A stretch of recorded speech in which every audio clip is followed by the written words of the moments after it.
in. Yeah, for whatever, as long as this actually continues to work. I am heartened somewhat by the fact that when I start a Hangouts on Air from the Hangouts on Air page, it immediately goes to the old version that has all the plugins. That makes me happy. Well, that's good. It makes me wonder if that version isn't the version that will continue to support the plugins, the add-ons and stuff, because I sort of want them since, I mean, you can't imagine how bad it needs to get for me to think to myself something like, well, I don't know, maybe Skype's gotten better? The answer is no. Google, if you're watching this, seriously, man, fucking Skype. That's what I'm thinking about right now. There's other solutions out there. I'm not going to say go use them. I'm just saying, like, your options are open if you get frustrated enough. I took a long time looking at Rocket Chat today, but I don't know if it's quite ready for prime time. It certainly seems like it could be. It allegedly has voice and video and chat and file sharing and video sharing and kind of everything you'd need, and it's open source, which means you could just plug in the crap out of it. Yeah. But when I actually tried to run the demo, it didn't actually seem as though it had video, and every other site that was hosting it as like sort of a service that had a demo but didn't have video running either, so that didn't even have it as like a button you could turn on, so it wasn't super comforting to me. They have a Docker image that I think you can just set up. I can probably spin up an AWS instance sometime and run it if you want to try it out. I'd love to look at it just to see what it's like and what we I mean, it feels like anything else we'd end up doing is obviously going to have. I like Roll20 and I'm paying for Roll20 right now, and I would like to keep using it as a role-playing tool in terms of sharing images, maps, and character sheets and all that kind of good stuff. It's certainly going to be more specialized than anything else that you choose, yeah. Yeah. The downside is that while all that stuff is awesome, right now their voice and video support is unstable. I'm going to say unstable. I think that's fair. I love the guys, but that is definitely not. It's definitely hit or miss. I would go for monumentally inadequate, but yeah. Well, I've had it work really, really well. I've also had it work in the way that it worked tonight, which is not working, like the opposite of working. So, yeah, it's like I say, very, very, very hit or miss. Anyway, okay, so we should talk about, well, this is a thing to talk about for sure, but all right, you ready what I was going to say? So, when we last left our heroes, they were here on this lovely map, on this place. The highly fictional Whisper base, allegedly fictional, certainly did not exist. Certainly not a thing that anybody is worried about or really exists or anything like that. And we've got stuff we need to worry about. So there were some questions like, well, we got it, now what the heck do we do with it? You guys were able to contact the Rebel Alliance for a number of different reasons. It seemed like a really good idea. One of which being, well, you've got these captives. You have captive Imperial troops, and what the heck do you do with them? Unless you're doing like some sort of middle of the jungle executions with a shallow grave, which not really our style. No, not really your style. Need to get a hold of the rebellion so that they can take them off your hands. Death by embarrassment, maybe. Yes. Yeah. Shoot them in the heat of battle. That's fine.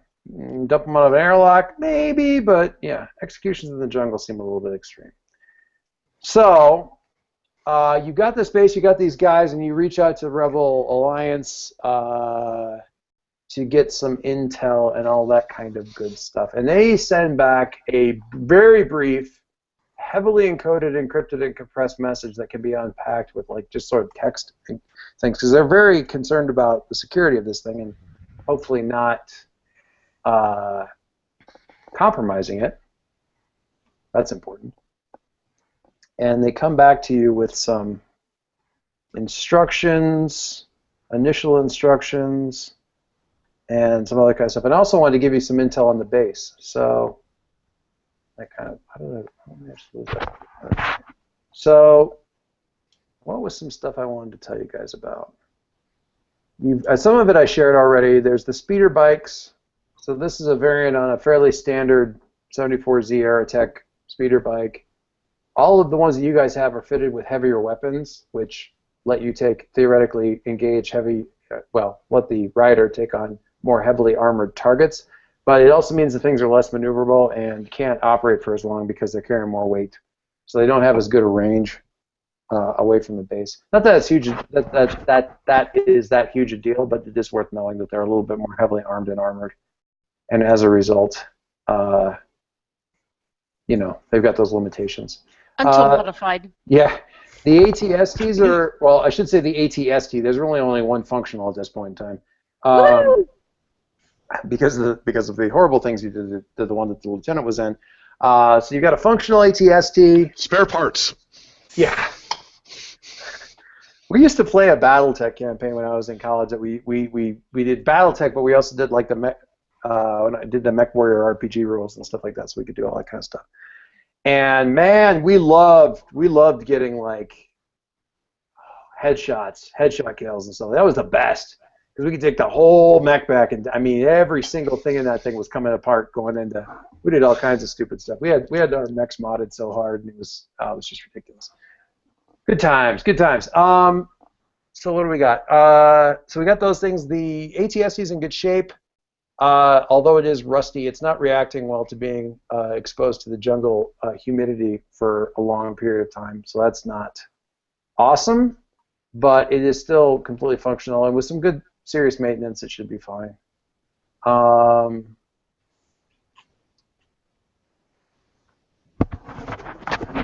And it mentioned you have the Nylos. You have the Nylos, which is involved in the instructions that Imperial has sent back to you. So this isn't quite formalized this way when they send you the message, but I have this thing that I'm kind of stealing from the source material that I took the map from. I really kind of like where they have sort of assigned you guys basic tasks, like sort of per person a little bit, or at least they've nominally said who's nominally in charge of certain goals in the area. By way of, we'd like this to happen, and we think Private Ghana would be instrumental in this. So officially, unofficially, that's sort of there, and I want to codify it to a certain extent in the game by sort of having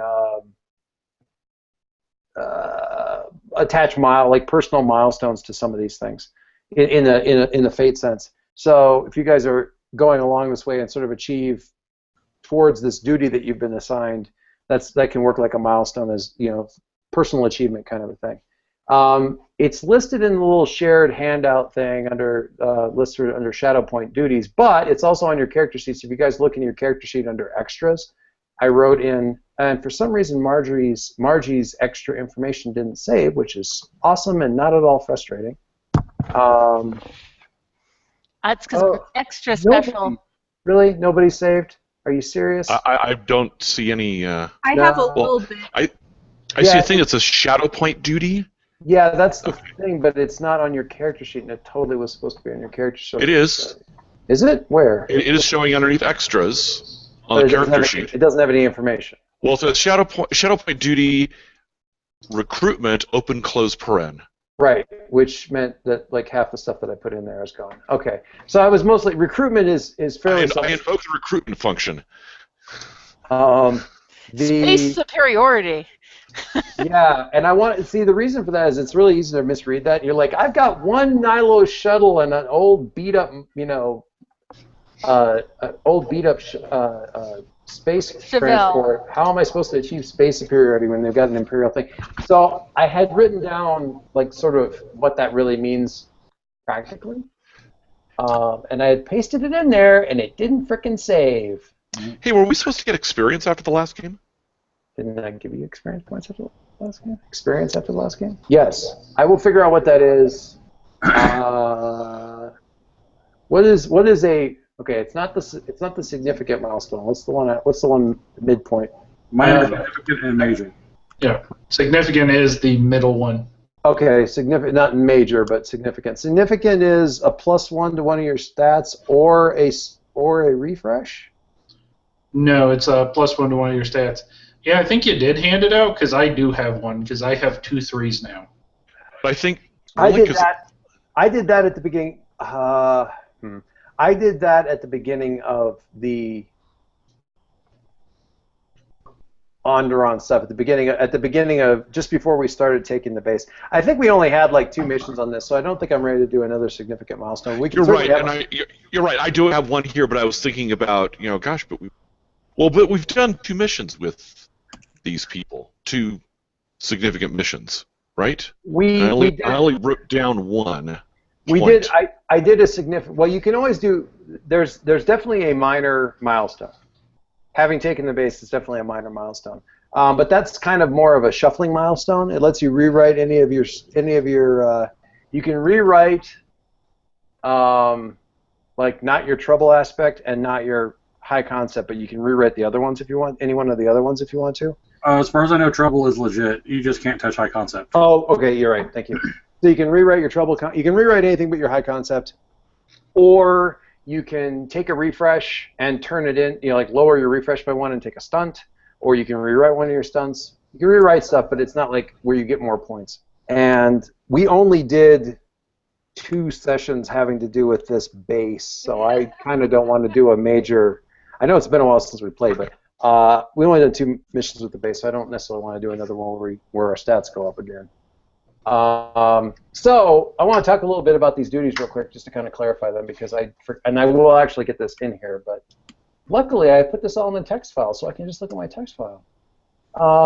So backup had internal security and counterintelligence, which basically means you're sort of your primary point person on protecting the identity of rebel agents on Onderon, specifically this base, and ensuring that the Empire doesn't outmaneuver or manipulate the team.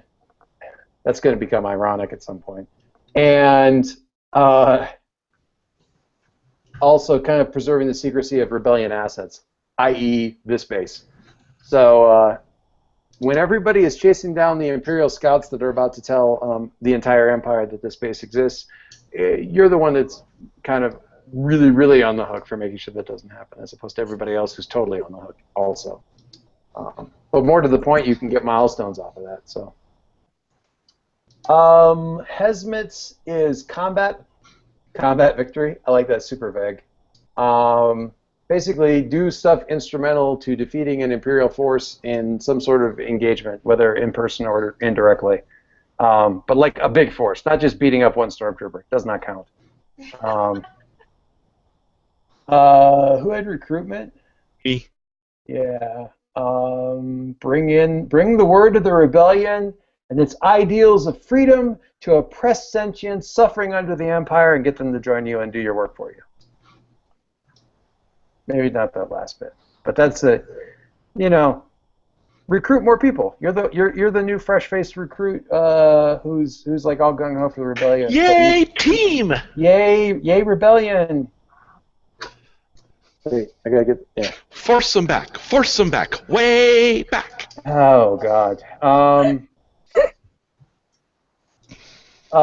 Allier's sort of on point for sabotage, which is basically wreak havoc upon the Empire in ways it will not expect. Woo! You're welcome. Christmas? It is Christmas. And Space Superiority, which is probably the most grandiose title for what actually is actually entailed, which is basically keep your eyes open for equipment and armaments to customize and improve the craft available to you, acquire new craft when possible, or, if nothing else, improve the functionality of the craft, steal a shipment of R2-D2 units or something, astromech droids, more stuff to hack the ships with, things like that. Ideally, beat skilled enemy pilots and all that kind of good stuff. Take down a Star Destroyer single-handedly, things like that. But that's basically, it's just see what you can do to achieve space superiority within your arena of influence. So I'm just throwing those out there. I'm kind of toying with the idea. It seems like something we can attach to like a milestone for everybody, and different people and stuff like that. Kind of a fun deal. What else was there to worry about? Speaking of the Nylos, that landing pad, the map pictured isn't super accurate. Basically, the landing pad, and part of it is underground, and the part that isn't underground can be sort of netted so that it's not visible from orbit, and like recon and that kind of thing. But it is big enough to fit 2 shuttles and/or small transports on it at the same time. So you can get your ship on there. Alternately, so 2 shuttles/transports or 6 fighters or some combination thereof. Yeah, some combination thereof. So basically, it's got 2 slots on it that will fit either a transport or 3 fighters. Right.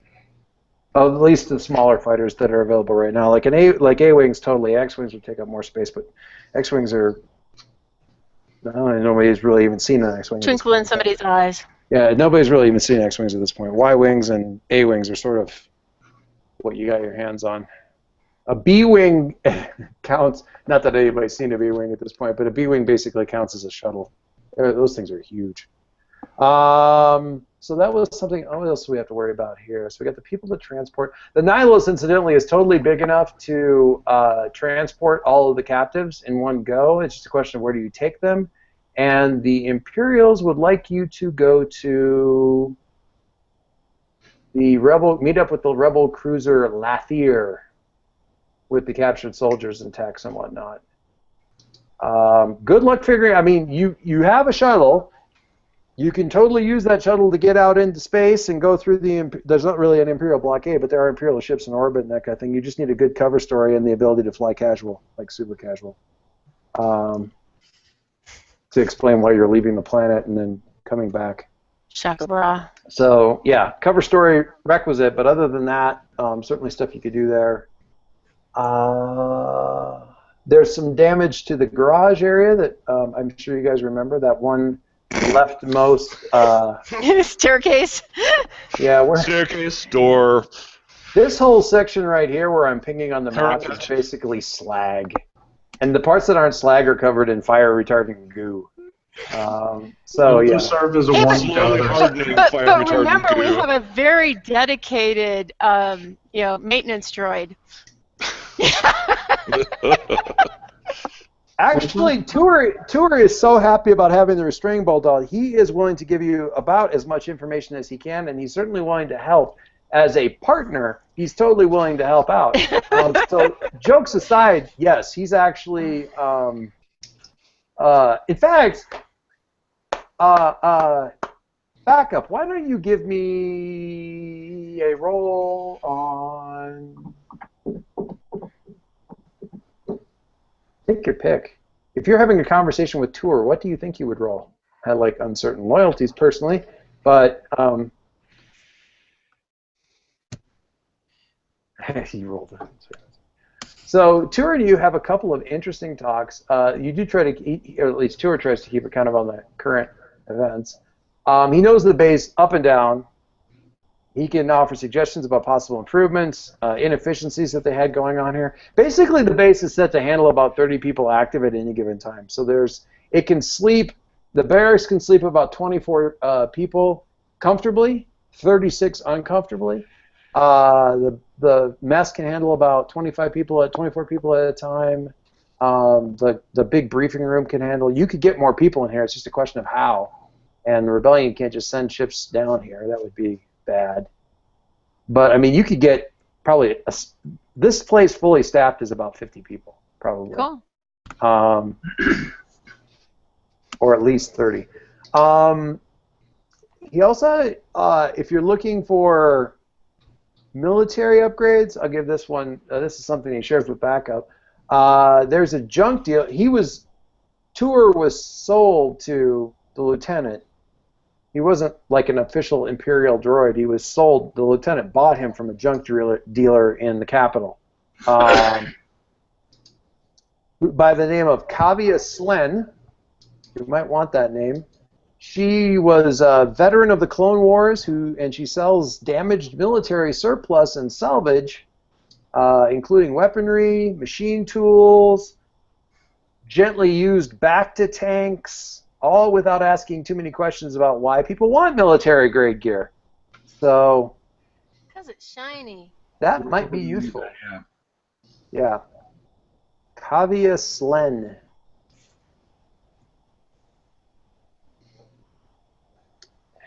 So, obviously, he hasn't been in touch with Klavia, but he considered her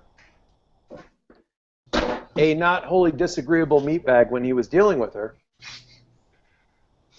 He doesn't say it specifically in those terms, but that's essentially what he said. Yeah. So there's that as well.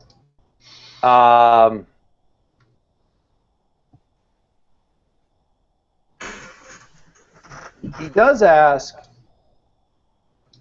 what planet did you acquire your implants, if I may intrude on your history? Be so forward.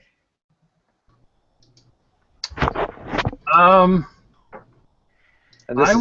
will give him the name, the separatist planet Torshima. I'm not going to go too much into more detail than that until I find out why he's asking. If it's just, casual curiosity, that's fine. That would have been later in the war. You would have gotten advanced parts from the more recent battle droids, a generation newer than mine. They are very good parts. They should last a long time, although I don't believe organic interfaces were ever fully tested or tested. Well, we didn't have a lot of options, Yeah, understandable. I was not stationed there. I was not stationed anywhere in that quadrant. I was curious as to see the quality of your parts and if they would require upkeep. Occasionally glitches, but it's pretty minor. And he's like I said, he really knows the place, and he's absolutely willing to help out with repairs and stuff. You do need to be, doesn't have a restraining belt on, so treating him like you need to go to bed. Treating him like a person is extremely helpful. Mm-hmm. There was the first time that somebody asked him to do the little ramp thing with the stairs and try to see what he could do about that. See what you can do about that. Very offhand kind of order to a droid sort of thing. He basically wrapped the entire thing in yellow and black tape, like the caution tape. Well, you know what? In all honesty, that ramp had to come in. And then disabled the door so you couldn't get in from that side. So he just shut off the door and wrapped the stairs in caution tape, and that was how he handled it. Oh, you'd like me to fix it? I see. You were unclear, and I didn't feel comfortable with having a conversation with somebody who didn't really think that they were talking to an equal. Thank you for coming back to me and clarifying that situation and our relationship. I will certainly get back in there and see what I can do. Pointed, but subtle reminders? Oh, not so subtle. Anyway. Okay, so what do we got going on? We've got people to move. You've got plans to do here.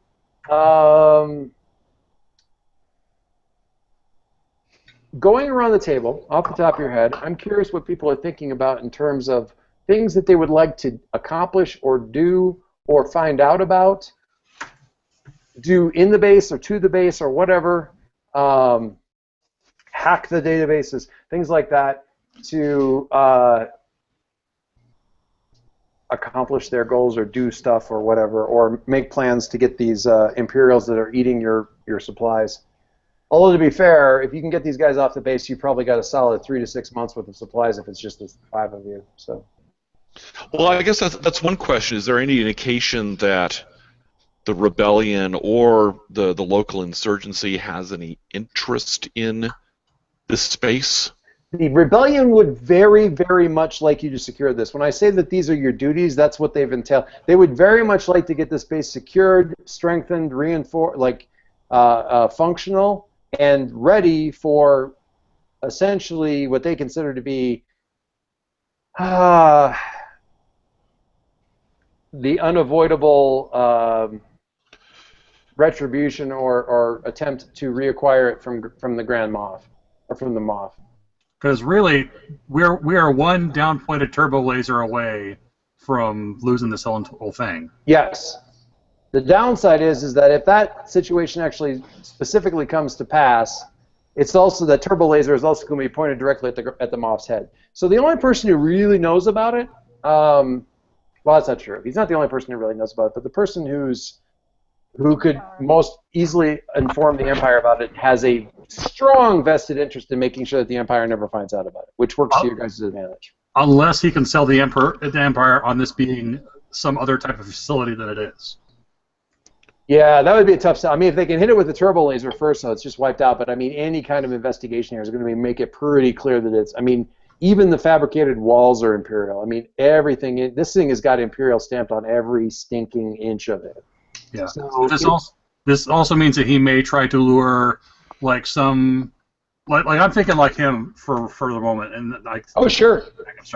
So if I was in his position and I knew Rebels had just taken my Star Prize, Imperial listening post, I'd be like, okay, that's too bad, but I'd rather the Rebels not have this intel. I'd rather give it up than let it fall into enemy hands.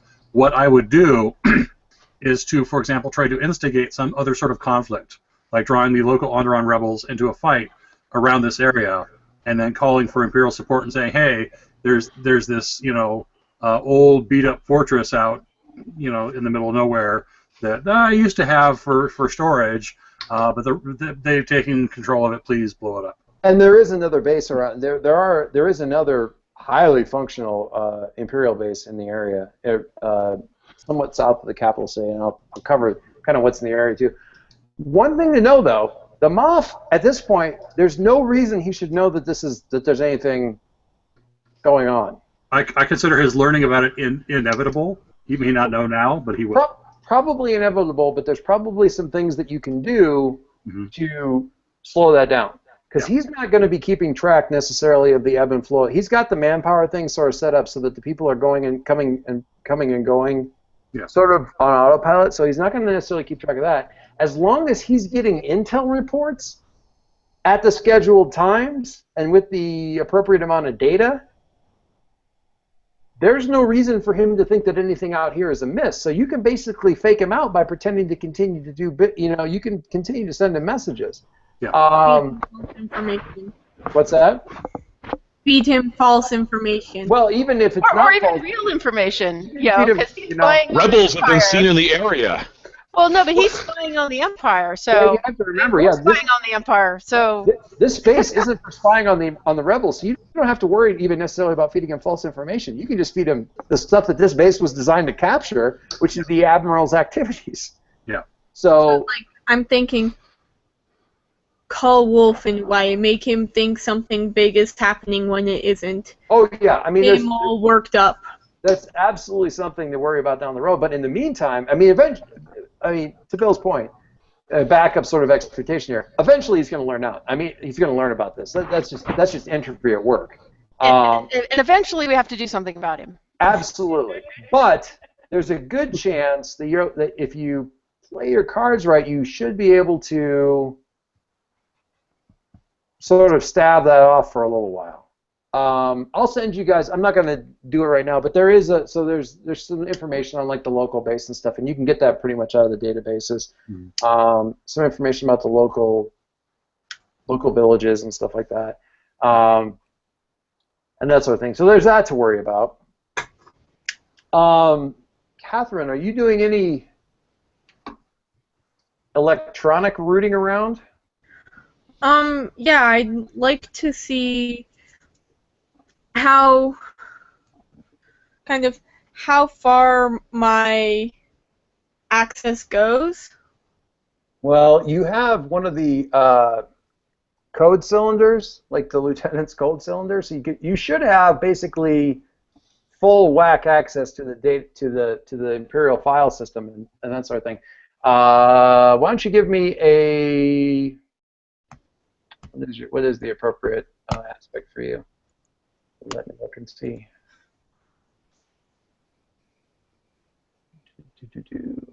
I practically live on the HoloNet. Okay. I can go with that. Yoo-hoo. You just click on the little there you go. I did. Okay.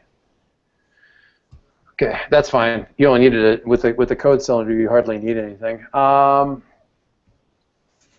Initial digging through the Imperial files. They have activity logs of basically everything that happens here, stored in the central computers. There's several mentions of a nearby village by the name of Darasted that apparently the Imperials were kind of in the habit of press ganging the population of the village, the villagers into service whenever they needed additional labor. Like, these vines are growing out over top of the landing pad. We don't like that, so they brought the villagers in and had them do all the chopping to get to cut the vines back or whatever, and do basic external maintenance, things like that. They basically sounds like they probably wouldn't like the Empire. Sounds like oppressed people who could probably do with the word of the rebellion being passed on to them. Considering that the payment is either listed as like food sticks or we offered to not shoot them. That's always a good offer. Any other relationship that you're able to offer them is probably going to be seen as a plus. Or simply, hey, the Imperials are gone. We will pay you in no more Imperials at that base. How's that sound? How's that for a payment? But yeah, certainly a visit over to that village might be in order if you can get them on your side. There's some references to beast riders on several occasions that don't seem to be referring to the villagers. They're not in the general logs. They're listed in the security officers' incident records. Nomads? What's that? Nomads? Yeah, apparently they harass patrols. They apparently ride on the backs of these huge flying beasts, local beasts that they don't. Do we locals know about these kind of folks? Yeah. Jungle villages.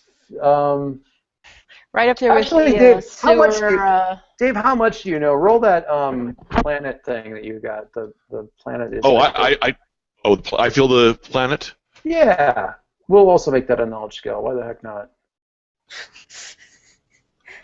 I feel it, but I don't feel it a lot. You don't need a lot. So let me see.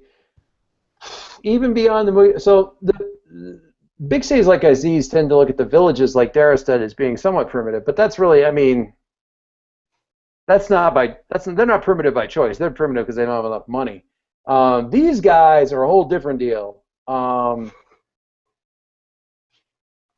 They fly. These things are called rupings, R-U-P-I-N-G. They're big, like, sort of aerial manta rays. See also the Clone Wars in the episodes where the rebels are fighting the where the rebels are fighting the stormtroopers. They have them doing that in those episodes, I think. Right? Bill may have seen those. Bill, have you seen those? That sounds familiar. The Clone War episodes set on Onderon where they're flying like sort of manta ray looking guys. But yeah, they ride those things. Huge, fierce predators in their own right. They're frequently on the move. Good call, Margie. Your ears perked up. Nomads? I understand nomads. In my case, usually space nomads, but I can talk nomad. Hey, listen, bantha surfing, nomad, Let's share nomad notes, Yeah, the local Onderonians sort of fear them cautiously. The Imperials basically consider them to be a threat to be exterminated. They are not huge fans. They'll press gang villages, but the beast guys are just a pain in the ass that they try to wipe out, and they're not having a lot of luck with that. They're not rebels. They're not resistance guys. They just sort of, oh, look, there's guys in armor on mechanical things. They'd look like they'd be a challenge to fight. Ha-ha! Drexel. I think this is them.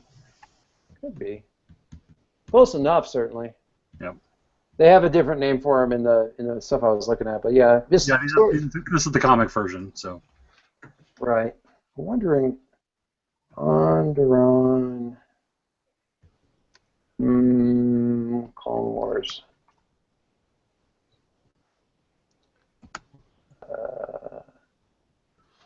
Oh, here we go. This is kind of. At least they're in the shot. 1 second. I will grab this image. View image.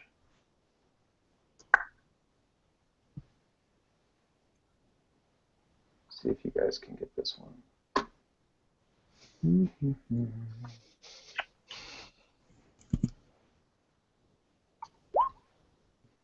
That's all I was able to find. I know that they're in there. I thought I remembered them. I know that they're in more shots than that, but I can't find them off the top of my head. There's a couple, though. There's quite a few beasts that they ride in Onderon.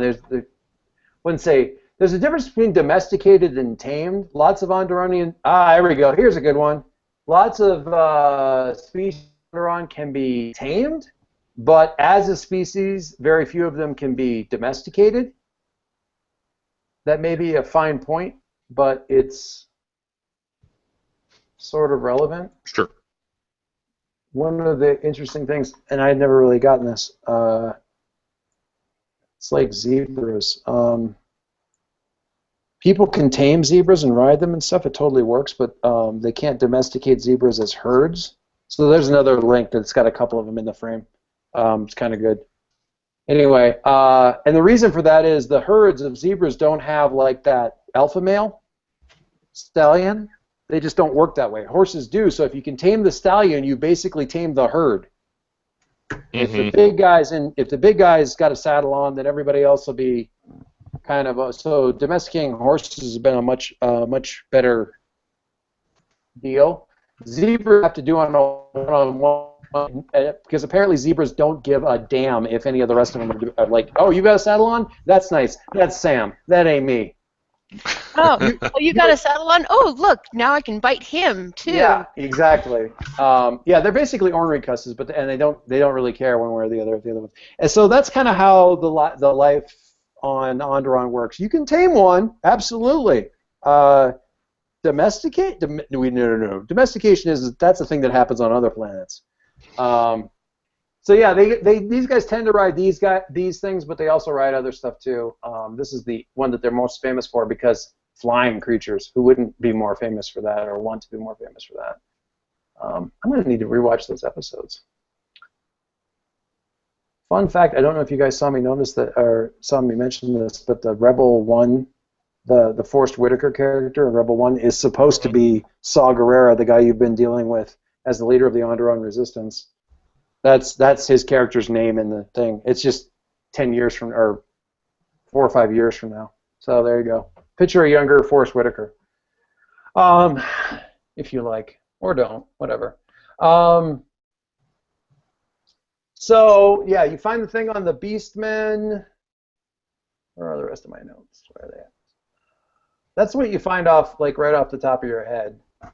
The reports on the Beastmen are just thick with unflattering descriptions of brutes, savages, madmen.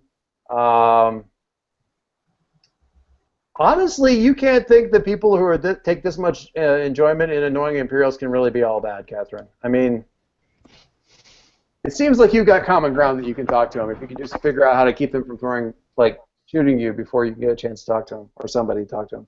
It seems like something you should send somebody else to do. Like Ghana. Like Ghana. You should talk to these guys. Why don't you talk to them? No, you should really talk to them. There may be with them. It seems like you'd be... Spread the word about the rebellion! Yeah. Anyway. But hey, they're already shooting at the Empire, so you could just sort of figure out some way to get them to continue to shoot at the Empire. Odds that you're going to be able to put them to work in the base is basically no, but they may be useful allies. Recon. Yeah, Recon leads the way.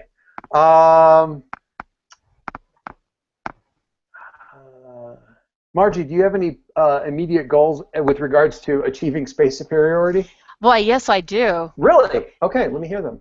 My immediate goal is to attack the Nylos to see, what we can do to make it much better. Oh yeah. Yeah. In what way? Like better armored, or is your refresh already only a 2? Is that right? That is correct. That's what I thought. I have 4 stunts. I was handing out fate points, and I realized you're probably already at your max. Okay. So you're basically going to dig into the Nihilus and see what you can do. Now, what are you thinking? More protection, more armaments, more smuggly stuff? The transponder is already disabled because this ship was apparently officially already shot down about 8 months ago. I remember the description there. Right. The downside is if you hook it back up, it's still going to broadcast itself as the Nihilus. So you may be able to do something there where it broadcasts itself as something else entirely. It may be useful as the Nihilus. Well, and that's where Alir comes in, to figure out what we want to spoof on it. Right. So I really have two goals, and mostly they involve co-opting my teammates to help me out. One is working on just the general. I mean, I can't imagine these guys have taken very good care of it.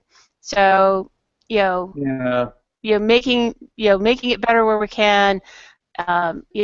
Really looking at what we have in terms of the armament and supplies, as well as, if we can do some limited low-range flies with it without causing problems, so I can get a feel for it. Oh, sure. I'd like to do that. The other thing I'd like to do is tap into the information that the base is already harvesting. I really want a very good idea of all the routine flights around the planet, right. Where the Imperial paths are, so that I can quickly identify anything that's unusual. Because when it comes time to be, taking these guys on their little spacewalk, I'm going to want to make sure that I have the biggest, odds stacked in my favor. Right. And you can. The Imperial ships are not usually, or at least the big ones, the big star cruisers, star destroyers and stuff aren't really used for surveillance of the system. They have satellites in place for that, smaller ships, and that stuff is pretty well documented. So you know where when the satellite flybys are. So you know when you can get out over the trees and do some flying and not have to worry about prying eyes from above. That's really not good. There aren't huge windows, but there are sufficient windows. And they're timed. You have to think that Moff has something to do with this because they're timed well enough that shuttle, if you needed it to, could totally get to the city and dock up in a window that leaves you. Yeah, that leaves you able to get back to. Lets you get. You couldn't do there and back again in one shot, but you could certainly do there and then come back again on a different window. And you have to think that the Moffs set it up that way so that he can do exactly that, or not him specifically, but so the shuttle can do that without being seen from above. Okay. So that's part of it, and I'll gather up other stuff that you're talking about there. I think it's pretty straightforward. They don't have a huge. Generally speaking, if the flagship isn't doing something, it's going to be in orbit around Onderon because it's the primary system in the in this sector, and it just seems like a good place to do it. And they also have a very a good-sized base here. What else was I going to pick up? Oh, the armory. Aside from what you guys have stripped off the stormtroopers and the techs and stuff, there's like 3 sets of completely pristine, still in the packing crates stuff for stormtroopers in the armory. And the armory opens to the code key, or the code cylinder that the lieutenant had. So you've got like 3 just pristine, still in the grease, like rifles, 6 grenades, because 2 for each. The utility belts, the rifle, the armor, all that kind of stuff. You might, Bill, be able to start doing some rather significant restoration on your armor, if you don't mind cannibalizing about 3 to 6 of these things to really start to go into town. There is in the armory. There's a bit of a machine shop.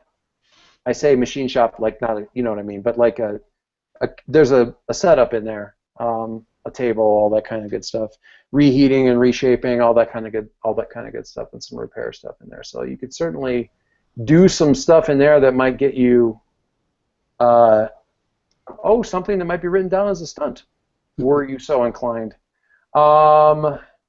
What else was I wanting to think of? The officers' quarters can actually sleep 5 or 6 people between the two of them. I don't know what we're going to do with all of this, space after. You have a ton of space. That's part of why I was asking whether the rebels were like looking to land anybody here and actually make this into a functional working base. Ultimately, they would absolutely like to. Yes, they can't really fly a ship in here until you guys have done enough groundwork to figure out like how you can get an entire rebel like transport down in here with 30 people in it. So obviously, recruiting locally would be indicated. You might be able to do something with the local resistance, but honestly, the 2 resistance people who volunteered for this are sort of the 2 people who are interested in the rebellion right now. In terms of, wanting to be part of it, and that's kind of that's sort of, in Hesman's case, more like it gives me a slightly higher chance of getting to blow some shit up than what I currently have. Only because there's. I just wanted to punch an imp in the face. Yeah, exactly, and this is the highest opportunity for that. So yeah, there isn't. It's not like they're not allies; they absolutely are, but they're not likely to be warm recruits. bodies. Well, they're not recruits for this kind of thing. But the locals might be open to this. If you can recruit them, there might be some other options there. I can get you a local map, too. I'm just not going to grab all that stuff right now to give you a good idea of that. But, I mean, you do start getting some intel about there's tons of stuff to comb through as far as the data. And you can start sending stuff, basically packaging up big chunks of it and sending it back to the rebellion to see what they can make of it. Their highest priority for you would be first get those guys off of there so you don't have to keep watching and worrying about them, and lock things down. Catherine, what did you get on your computer? Was it a 2? What? I was looking to see what your Yeah. I think Okay. So. Yeah, I'm going to call that a success at cost. There's going to be one sort of not critical, but sort of would have been really nice to know ahead of time thing that you're going to miss. Oh, that the moth no, is to make a personal visit here that in would be, a few days. No, A surprise inspection. That's why you didn't find it. That would be super critical, and no, that's not it. As funny as that would be, no, I'm not going to do that. You'd be really surprised. You'd be really surprised. But that's not it. So let me think. Weren't you at the party? We've got Margie with plans on the ship, and I'm going to get some stuff on the shuttle and see what kind of little hacks you can do on that. We've got Catherine digging through data and seeing what all horrible things, and figuring out what the packets look like that get sent to the Moff so you can figure out how to spoof them and get similar data. Also figuring out the comm array. You've got the SIGINT array, and it's grabbing tons of data. Here's the problem. There were 10 people grabbing the SIGINT array data and parsing it out and chopping it up to hand back to the Moff on a bi-weekly basis. That is a ton of info for one person to dig through. Yeah, it's a bunch of gnats. Yeah, but I'm just saying. I'm sure Lear can create some algorithms there. Right. I'm just saying it's a challenge. You would want, ultimately you want more people. So it's going to be. There's some caffeine in the mess hall, isn't there? There's absolutely some caffeine in this. There's all kinds of stims. Red Bantha. You've got Red Bantha. It's terrible. You've got Donna's got a bunch of stuff that she, to ponder in terms of like, when can we leave the base, and if so, when can we reach out to these villagers? Things to discuss with. In fact, who would you be probably backup? If you think that that's something that's worth doing, you should probably talk to backup about it and figure out when the security guy thinks that it's a good idea. Do the voodoo. That's terrible. That's terrible. Red Bantha, do the voodoo. So do you want to do that with backup right now, or do you want to save that? I think you should save that, because honestly, I don't know how much I've got in the tank right now. And then Bill needs to, if you guys have security stuff that you want to figure out, that's sort of on Bill's plate to figure out what his plans are with that. I've got 2 short-term objectives for that. Tell me what those are. I want to see if I can get the base's internal and external sensors wired up and running again if there's any gaps or damage that might have been incurred by our activities. There was a little bit of damage to proximity alarms on the outside of the base, which was intentional. It's just a matter of Alir walking backwards through everything that she was doing there and going, oh yeah, I totally screwed that up. Give me a sec. I want to see if I can get that routed into the droid tactical computer that I got in the back of my skull. Okay. Maybe not wirelessly, because that's a lot of data. Certainly the alerts, like the alarms. Yeah, just the high-level stuff is fine. Motion sensor stuff like that, and you might find yourself wanting to. In fact, why don't you roll me a?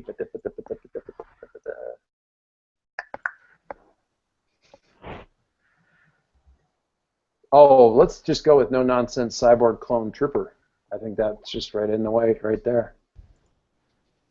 Okay. That's a 3. Okay. So you quickly get it in there, and then you spend about the next 48 hours deciding what on there that initially looked like things that you wanted is garbage data. Motion sensors are fracking useless because the whole in a jungle. You cannot. Well, yeah. You don't give up on it immediately. There's a lot of calibration you can do on the motion sensors, like different thresholds and stuff that you can set. But ultimately, it just comes down to eventually, you either have to deal with a certain amount of garbage or you're blind. Yeah. So there's some of that. Although whether or not you get what you ultimately settle on is reasonable motion sensor stuff, but not getting it routed directly to your skull, because it's just too much incoming pings. Too many incoming pings. Some places are quiet. There's some areas that are quite quiet, but some places are not. I figured it would be heightened surveillance capability at the cost of sharpening my paranoia to a finer edge. There you go. And you get cameras, which is great. Cameras are great because you can flip through them consciously. So if you do get a ping, it's really easy to check. And they're out as far as the SIGINT array, which the SIGINT array actually is across this small kind of chasm and small stream on the other side of it on this rise. So you've got a pretty good. I mean, the fact that you're getting that. I mean, there's a cable running there, so that's fine. But there's a fair amount of coverage that you get as far as that goes. So that was one of your short-term things. What was the other one you were talking about? The thing as mentioned, get armor in good shape, get well equipped. Yeah. If possible, to be able to pass for a regular trooper, because I'm feeling that we're going to need to go contact the scrap dealer whose name escaped me. I'm sorry. Kevia Slen. Thank you. I'm going to have a talk with her. If she's got droids for sale, if she's got even parts of droids for sale, I have an immediate and pressing need for those. Oh, yeah. Just whenever we get to it. Yeah. Droids will certainly handle some of. Well, it's with a K, but other than that, K-E-V-I. It's K-E-V-I-A. Slen. Slen is right. There you go. There's awesome. Your girl. Thank you. Yeah, droids would be a great way to solve some of your manpower problems initially. They're not going to be great for data analysis. Well, likely the stuff you're going to get on Scrap Heap isn't going to be good for that. No. But yes, you could certainly do that. Certainly, the Rebellion is known for dealing with its manpower problems by patching up holes with droids. That's sort of their move. Yep. And I have a proposal for a medium-range project after that I want to talk about with Akana. But yeah, those are the short-term items. I want to hear this conversation. We should do this. We haven't had a proper conversation except with Tour so far. So let's. I want to hear what that conversation is like while she's under there and like ratcheting underneath the ship and doing that thing. Well, I want to bring Tour along for this because he may have some insight as well. So you hear the clanking of two sets of approaching metal legs, which pretty much means backup and Tour coming because that's the only. I hope there's no one clanking around out there. They're remarkably similar. You realize it's, and you never really thought about it, but there's a remarkably similar in gait. Sort of understandable given the. It's the same legs. They're not accidents. You know? Yeah, it's not an accident. Yeah. You just had never had one of these droids to compare it to up to this point. So yeah, you can roll out on your little hoverboard there and. Hello. We're going to need experts, and we're not going to be able to find them on this planet. And I have an idea for getting people to and from the system. I want to see how people think it is. Really? How so? Well. And how many? And where? The problem with space fleets, no matter how big, is coverage. Their sensors are never going to cover everything. We are perfectly positioned to be gathering intel on the local movements of the ships in the system. If we can put that together, if we can find gaps in their coverage, you know, a gas giant shadowing their sensors, for example, or something along those lines, we can get a time and a place for, you know, one of your, you know, separatist ships to come in with reinforcements. If we can get them in system, and we can get them fake credentials, which I'm sure we can, given the people that we got. Maybe we can get them to the last, you know, get them down on the planet. But we need that intelligence analyzed. Okay. So really, yeah, what he's suggesting, what it would require is not just, ooh, that's tricky. Because it isn't really what the SIGINT array is capturing, but you might be able to get the SIGINT array to capture that kind of data. You're going to have to work with Catherine on that. That's really That's what I'm looking for, yeah. Parenthetically, I freaking love that Backup just Freudian slipped his way through referring to the entire rebellion as separatists. That's awesome, and I just love it. You know, get some of your separatist ships on there, and they're still your separatist ships. Oh yeah. I'm not missing. Yeah. Thank you, Bill. I just wanted to say, you know, that's great. None of it's being missed. Thank you for playing to your uncertain loyalties. That's awesome. I'd give you a fate point, but I know you turned it down, so I'll just keep it. Anyway. All right. This is going to be short, but it gives me a ton of stuff that I can prep up for next week that we can throw stuff at. And it also, I just wanted to get the damn screen open again and get us playing again so we can get back in the habit, to be perfectly honest, because it's been too long. And it's hard to get started once you get started. That's my own personal mental glitch. It always seems like it's going to be so hard, and then I'm so happy when I actually get going. Yep. Okay, so if we're good for next week, we're going to do this. I'm going to look for stuff on the community. I will share various things and tag various people, although most of you guys are set up for notifications or whatever. So once the intel starts coming, I'll make sure and flag or tag the appropriate people so that you see the stuff that you need to know that you're able to gather up. And I will end on this. So it's been about 2 or 3 days. Getting together stormtrooper outfits that basically work for everybody is not a problem. That's just a matter of finding the right ones, and a lot of that is just strap cinching and stuff like that to get everybody. We might want to be careful about that if we go visit the villagers. Yeah, absolutely. But having it ready is useful. Aren't you a little short to be a stormtrooper? Earlier? Yes. Although there are short stormtroopers, it's just the question. The thing is, culturally, the universe has gotten used to seeing stormtroopers that are all exactly the same height. They got really used to seeing that for 30 years, so now they're not recruiting clones anymore. Short stormtroopers look wrong. Tall stormtroopers look wrong. Like this. What's that? Yeah, you got really big heels. Really big heels. Got motorcycle boots. Also Ghana. Yeah, Ghana's a little petite stormtrooper too. Well, there's tech uniforms also for the people that really don't work in the suit. Akana's fine, but yeah, certainly Alir and Ghana would be. Yeah, Akana's fine for everything but the walk. Yeah, a little bit too much kind of a. What's up? I walk like a spacer. Yeah. You get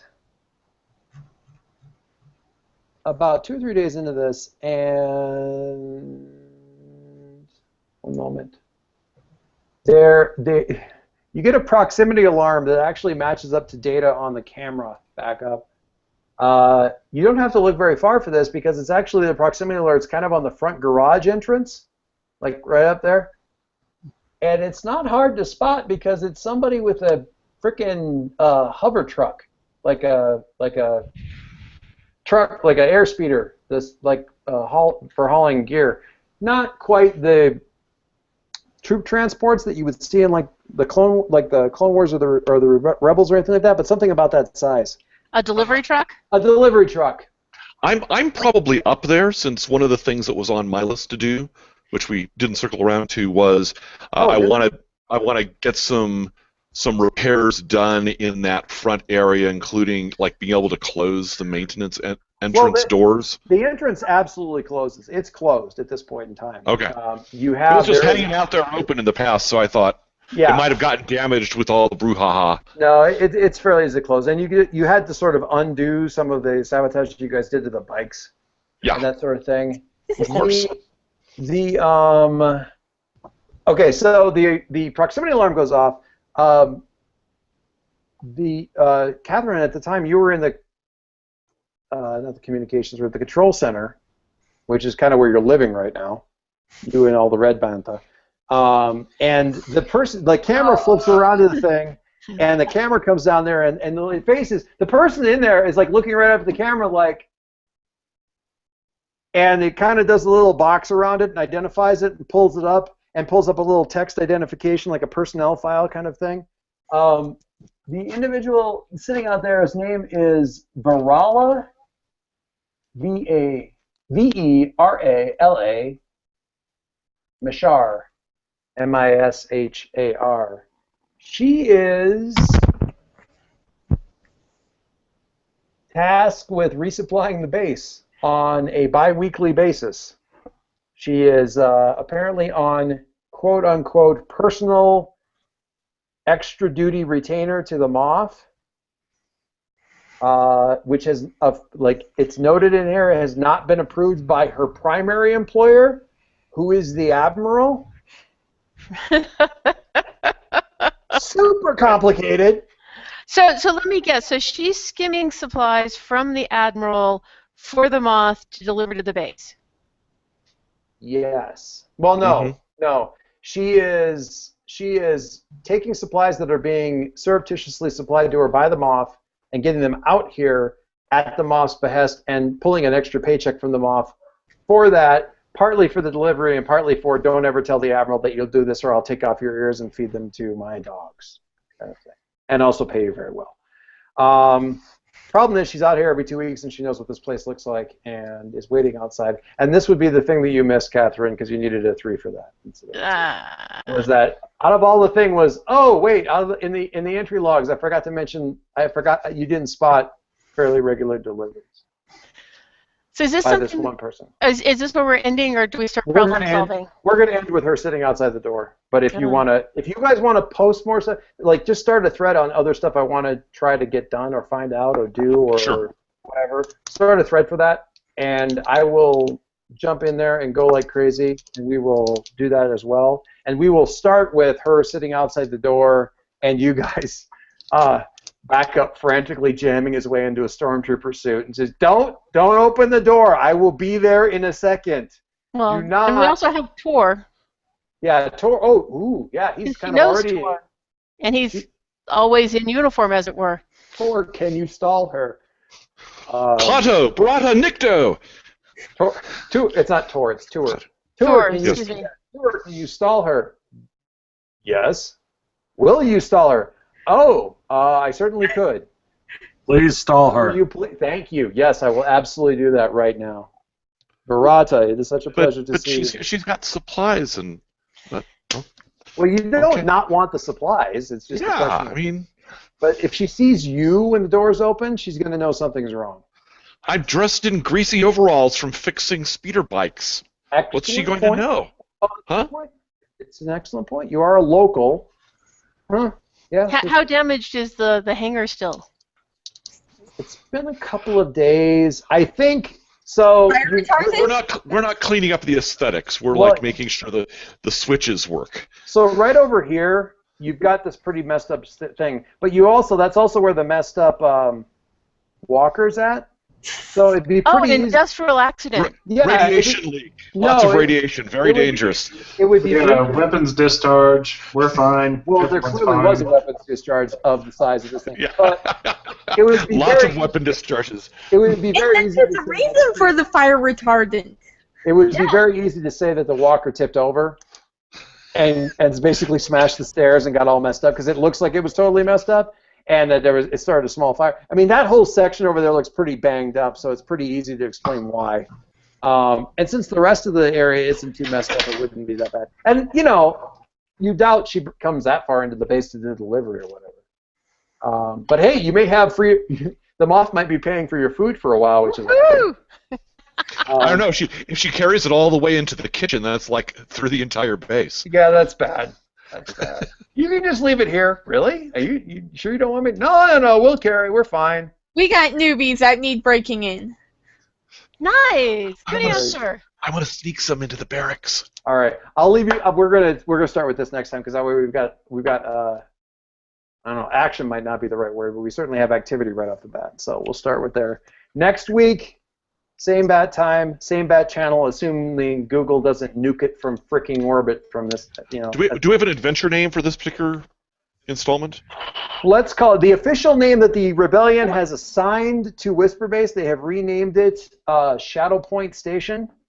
How about housekeeping at Shadowpoint? Housekeeping, sure. Housekeeping at Shadowpoint if you want to. I'm calling it. List. I called it Rebel Ops Shadowpoint or Shadowpoint Station. Part 1 or whatever. Yeah, that's boring. Honeydew list. Honeydew list. Honeydew list. You could probably write that so it looks like a Star Wars name. Yes. Honeydew list. Yeah, there you go. All right. See you guys next week. Thank you very much for your patience and understanding, and also with the technical glitches, although that's except for the whole turning your microphone off. I'm looking at you, Google. Is that actually where my camera is? Yeah, it is. All right. Cool. Yeah. Anyway, all right. I will talk to you guys later. Thanks very much. Good game. Thanks. Good start. Nice one again.